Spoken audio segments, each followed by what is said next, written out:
حبايب قلب المو، مساء الفل عليكم. اسمع كده، انا قلت لك ايه يوم ماتش بيراميدز؟ انا كان عندي سيناريو كده في دماغي هقوله واسمعه مني وكانك ما سمعتوش. انا كنت قبل الماتش بتاع بيراميدز انا كنت متوقع الزمالك هيكسب بيراميدز، بيراميدز هيكسب الاهلي، الاهلي هيكسبنا.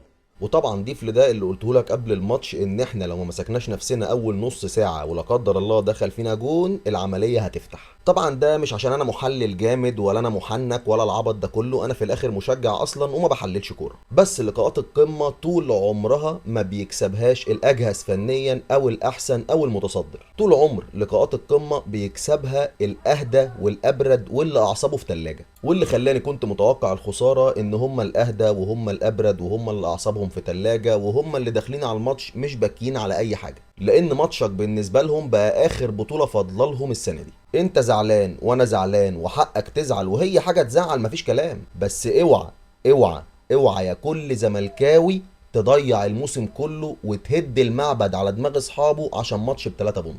انت ما زلت مصيرك في ايديك، ما زلت عندك ماتشين ب6 بونت تكسبهم تبقى بطل الدوري بغض النظر عن اي نتائج تانية. فايه اللي المفروض يحصل دلوقتي؟ المفروض يا صديقي انك تزعل النهارده، من بكره تنفض غبار المباراه دي خالص من على هدومك وتفكر في الماتشين اللي جايين. طبعا الكلام ده موجه للكابتن معتمد جمال وللعيبه قبل ما يكون موجه لينا، ولكن انا كل اللي طالبه من جمهور نادي الزمالك ازعل بس خلي بالك، خليك في ظهر الفرقه الماتشين اللي فاضلين. وهرجع واقولها لك تاني، اوعى زعلك ده يخليك تهد المعبد على دماغ اصحابه عشان ماتش ب3 بونت. بيتهيألي ان كل الناس اللي كانت بتحضر معايا لايفات او بتشوف فيديوهاتي انا قلت لك قبل كده انا ما عنديش مشكله اخسر ماتش الاهلي بس اخد الدوري والكونفدراليه. فيا ريت اي كلام هدام موجود عندنا دلوقتي ناجله لحد بس ما الماتشين دول يخلصوا، نخلص الدوري على خير، نخلص الكونفدراليه على خير، وبعد كده نقول كل اللي عايزين نقوله. عشان في سلبيات، طبعا في سلبيات هنتكلم فيها وهنهري وهنقطع في كل اللي عايزين نقطعه، بس استنى لما الموسم يخلص على خير.